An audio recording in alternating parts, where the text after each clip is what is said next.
నెల్లూరు జిల్లా సైదాపురం మండలం మైనింగ్ శాఖ డీడీ ఆధ్వర్యంలో అక్రమ మైనింగుపై దాడులు. మూసేసిన గనుల్లో ఖనిజంపై కన్నుపడిన అక్రమార్కులకు అధికార బలంతో సైదాపురం మండలం మైనింగ్ సింహస్వప్నంగా మారింది. ఎన్నికల వరకు మమ్మల్ని ఆపే దేవరు మాకు అడ్డే లేదంటూ మాఫియా రెచ్చిపోయింది.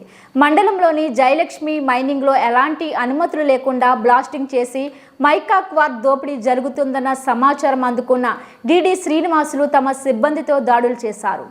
3 హిటాచీలు సీజ్ చేసి వీఆర్ఓలకు అప్పగించారు. 2 హిటాచీలు, 3 టిప్పర్లు, 2 జేసీబీలు స్వాధీనం చేసుకుని సీజ్ చేసి పోలీస్ స్టేషన్కు అప్పగించారు.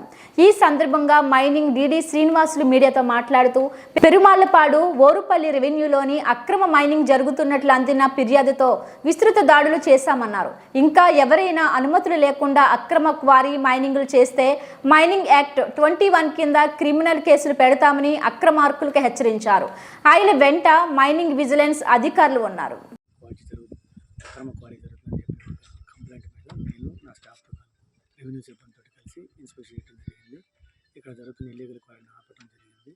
ఆపి ఒక 2 జేసీబీలు, ఒక పొక్కలైన్ ఒక ఏరియాలో, తర్వాత 3 పొక్కలైన్ ఒక ఏరియాలో సీజ్ చేయడం జరిగింది. 2 జేసీబీలు, ఒక పొక్కలైన్ని పోలీస్ స్టేషన్ తరలించడం జరిగింది. 3 పొక్కలైన్ని సీజ్ చేసి వీఆర్ఓకి హ్యాండ్ ఓవర్ చేయడం జరిగింది.